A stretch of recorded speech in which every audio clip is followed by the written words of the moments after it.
Good evening. Okay, for today video ay tatanggal tayo ng stator, ASI o yung ating generator dito sa ating Honda DMX Supremo. So first, kailangan natin tanggalin yung arm ng shifting and remove yung mga socket nya. So andito yung socket. Yan. Ano mo lang yan. Tanggalin. Itong lock na to, ayan, yun. Then yan, angat mo lang tong cover na to, angat mo siya, yan.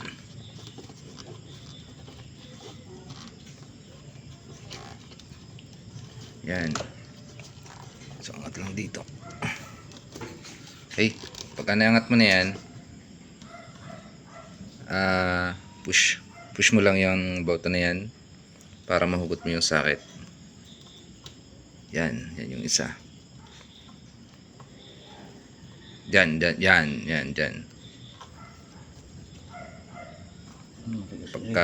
Pagka medyo matigas, gamitan mo siya ng flat screw. Yan. Patulak palabas.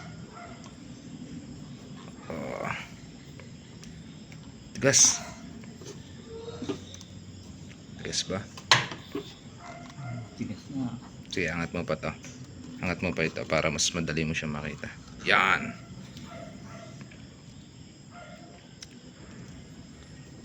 Yun. Opya, kamay. Yan. Push mo na, palabas. Hindi pa nga eh. Hindi pa? Sige, ano mo siya? Push mo lang. Yan. Ganito ah. Gumanit yan.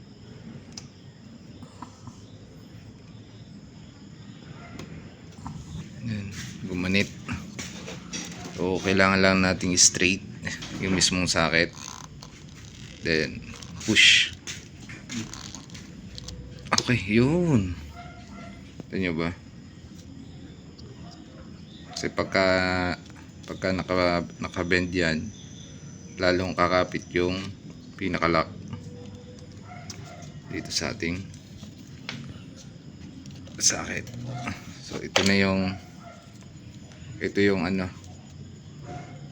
stator socket. So, naka full wave siya, naka 3 phase yellow. Ito naman ay sa kanyang pulsar.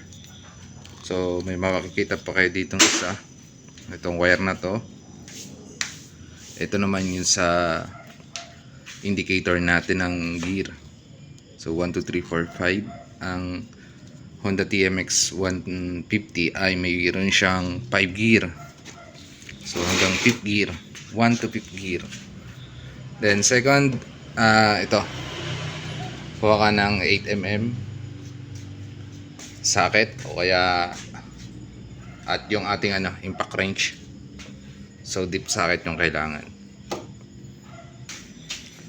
So ayan kailangan natin ng impact wrench at saka deep socket na M8. So yung volts niya ay M6 pero yung mismong ulo ginagamitan siya ng 8mm deep socket. So ito part na to. Yan. Yan. Tsaka ito. So, okay. Lagay mo na. Yan. Dalawa lang. Dalawa. Okay. Ako na to. Opya. Ano muna? Sorry. Kailangan naka-reverse. So, paluwag. Paluwag yung kailangan. Ayan. Tingnan mo yung ikot. Okay. Pindutin mo siya. Yan.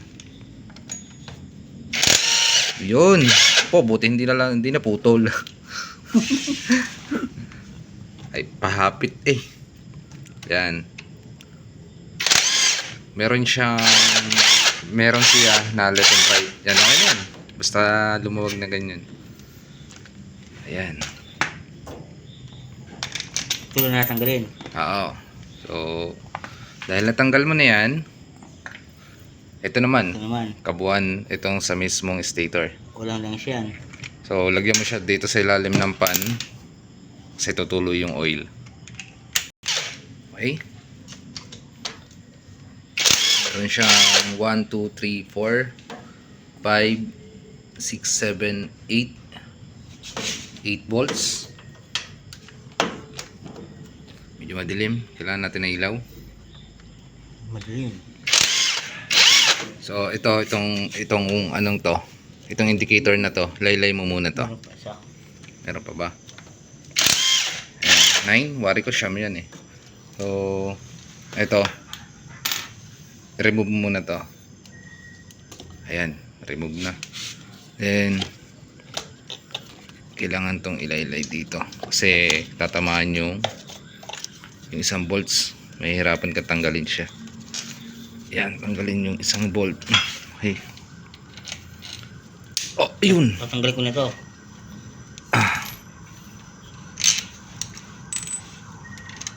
Baka pumutok. Ayan. Then ito pa isa. Dalawa pa yan. Ha? Dalawa pa. Ito pa yung isa.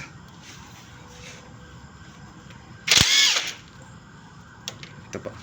Hindi na yan. Wala na yan. Ito. Oo nga, no. 2, 4, 6, 8. Parang meron pa dito isa. Wala. Ito pa yung isa. 9 yan eh. 'Di ba? Kung hindi mo ibababa yung yung wire nung gear position sa indicator niya, hindi mo siya matatanggal kasi nakasabit. Okay? Wala. Off. Ano muna? Kuha ka ng rubber mallet. Ano yun? Rubber mallet. Yan. Ibig sabihin yan, rubber ito. Okay. Ito yung martilyo na rubber yung dulo. So, ipalo mo siya dito. Then, dito. Okay, kabila naman. Palo. And then, saka mo siya i-remove. Kailangan pantay siya. Hawakan mo siya dito. Hawakan mo dalawang kamay. Dito ang isa. Yan. Then, push. Okay, go.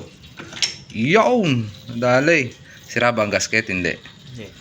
Okay. O hindi na tayo magpapalit ng gasket. So, ito yung ano. Ito yung stator, guys. Dito tayo sa may liwanag. Ayan. Kasi nyo ba yung pagkasunog ng stator? So, ito ay talagang sakit ni Honda TMX Supremo. And then, replace natin itong MK. Ayan, shout out sa'yo. MK Silver, sana tumagal ka. At shout out din kay paring Dexter. Ayan. So, hindi original yung nilagay ko. Kasi medyo may kamahalan. At ito naman nasa tamang presyo lang. Ayan. Ito ay nasa 900 plus. Ayun. 900.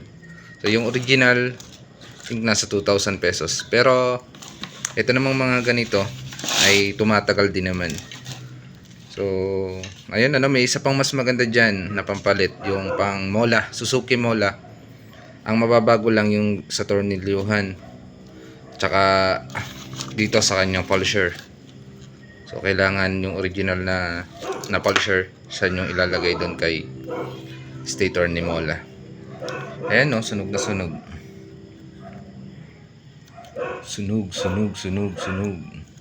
Putol. Halos na putol na yung kanyang wire. Ayan. Okay. Anyway, ito, tatanggalin to. Itong dalawang to. Then, tong Allen wrench. Tsaka ito. So, ayan. Ganyan lang ang pagpapalit, ang pagtatanggal ng cover ng stator ni TMX Supremo. So, ito yung nagsisilbing generator para mabuhay yung ating unit. And then, mag-charge yung ating battery. So, yun lang naman. And, thank you.